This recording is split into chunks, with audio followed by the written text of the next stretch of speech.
최근 지하철 성추행 관련해가지고 연락이 굉장히 많이 오시고 상담도 많이 오시고 선생님도 많이 맡겨주시고 있습니다. 지하철 성추행 관련해가지고 제가 진행한 사건에서 벌금형으로 잘 마무리한 사례에 대해서 좀 설명드리겠습니다.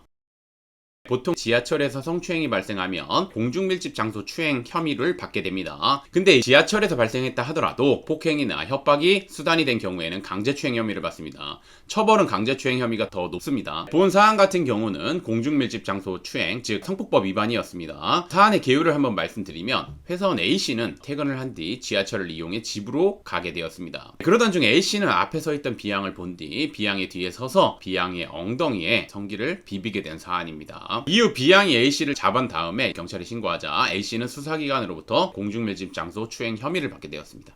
A씨는 처음에는 억울하다면서 혐의를 부인했었습니다. 그래서 이제 수사기관에서 굉장히 안 좋게 봤죠. 이 사안 같은 경우 굉장히 엄중한 처벌이 나올 수도 있는 사안이었습니다. 가뜩이나 피해자가 엄벌탄원서도 굉장히 많이 냈고 정신과 진료 내역서나 이런 것도 내고 있는 상황이었습니다. 이거를 어떻게 대응해야 될지 고민하다가 클라이언트 분께서 저를 찾아오셨습니다. 이걸 어떻게 대응을 했냐면 기소가 된 다음에 오셨습니다. 기소 전에 오셨다면 제가 비슷한 사안에서 합의가 잘 되거나 형사조정을 통해서 합의를 하고 여러 양형 자료를 바탕으로 의견서도 좀 적극적으로 제출하고 그런 경우에 전과 없이 기소유예로 잘 마무리하는 사안들이 굉장히 많은데 요거는 기소가 된 다음에 오셔서 조금 안타까웠습니다. 그러면 최대한 경험 벌금형을 받아보자 라고 말씀을 드렸고 요 사안 같은 경우 피해자 B양과 합의를 하기 위해서 굉장히 많은 노력을 했는데 B양은 합의를 할 수 없다고 주장하고 있었습니다. 그래서 합의는 결국엔 이루어지진 않았죠. 그리고 나서 반성문, 탄원서, 정신과 진료 내역서, 선고 관련 교육 이수증 등 여러 양형 자료를 바탕으로 해가지고 A씨는 이 사건에 대해서 진심으로 반성하고 있다는 점, 그 다음에 A씨는 우발적으로 범행을 저지르게 되었다는 점, 초범이라는 점,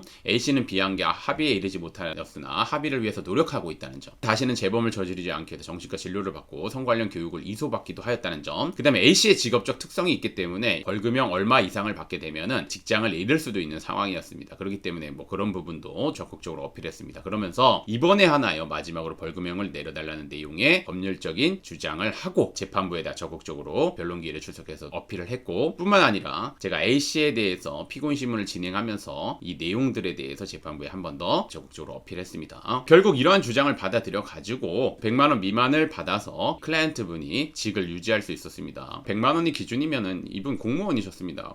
공무원이셔가지고 사안이 초기에 적극적인 대응이 필요했고 A씨가 계속해서 부인하니까 구금판 됐고 약식명령으로 올라갔다 하더라도 100만원 미만이 나올 수는 없는 사안이긴 했습니다. 피해자랑 합의가 안 됐기 때문에. 그래서 재판 때는 혐의를 인정하고 선처를 구하는 방향으로 적극적으로 진행을 했고 공무원이라는 부분도 적극적으로 어필했고 그 다음에 피해자랑 합의는 안 됐지만 공탁을 했다는 거 그런 부분들을 적극적으로 어필해서 결국 좋은 결과가 얻을 수 있었고 그로 인해서 직을 유지할 수 있었습니다. 초기에 좀 제대로 대응하고 적극적으로 대응하면 피해자 합의가 또 중요한 부분일 수 있는데 피해자 합의가 안 된다 하더라도 행위 태양이 경미한 경우는 실제 기소유예가 나오는 경우도 있습니다. 대신 그걸 위해선 양형자를 정말 풍부하게 준비하고 제출합니다. 요즘 같은 경우 공중밀집 장소 추행 죄질이 매우 안 좋다고 봐서 굉장히 엄중하게 내리고 있습니다. 실제 징역형도 나오고 있습니다. 그렇기 때문에 안일하게 생각하고 대응하지 마시고 특히나 본 사례처럼 공무원 등과 같이 어떤 직을 가지고 있는 경우에는 직을 잃을 수도 있습니다. 그렇기 때문에 초기 대응 굉장히 중요하다는 거 다시 한번 강조드리면서 변호사님이 선택하실 때 여러 변호사님과 상담을 받아본 다음에 믿을 수 있는 변호사님의 도움을 받는 것이 바람직하다는 거 말씀드리겠습니다. 이변은 이따의 이동현 변호사였습니다.